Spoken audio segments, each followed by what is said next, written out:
a vaše 2 minúty začínajú práve teraz. Čiže parkovanie.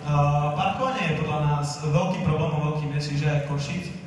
A skúste si predstaviť situáciu, kedy sedíte v pondelok ráno, pijete si kávu alebo čaj a viete, že idete napríklad na Tajovského alebo na Dominikánske námestie a z pohodlí domova si vyklikáte v aplikácii destináciu, kam chcete ísť a aplikácia vás sama navedie na najbližší možný bod, kde sa nachádza parkovacie miesto.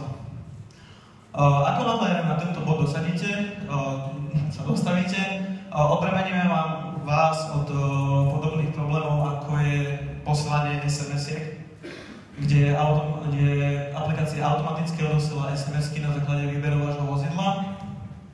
Spustí sa vám časovač, kde vlastne vidíte, že koľko ešte dostáva do vašej rezervácie, potom tam máte aj takú peknú notifikáciu, kde si to môžete sledovať. Máte možnosť manažovať vaše auto, napríklad vaša manželka, vy máte auto, berete manželky na auto, aby ste nemuseli sa strachovať, vyberete od manželky na auto a odošlete SMS-ku. A keď sme ľudia a idem okolo nejakého parkoviska a vidím, že je obsadené, tak kliknem si, že OK, je obsadené a všetci užívateľia tejto aplikácie sú notifikovaní o tom, že toto parkovacie miesto je obsadené. A čo sme stihli vyvinúť?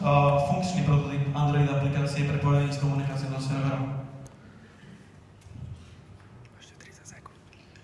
Čiže zvolíme si bod, keď chceme ísť, napríklad teraz sme to nasadili takto, že na letnú 9, dáme hľadať. Vyhľadáme miesto, dajme tomu, že sme dorazili, dáme zaplatiť. Vyberiem auto Audi Q7. OK, pustil sa nám časovač, máme všetko super.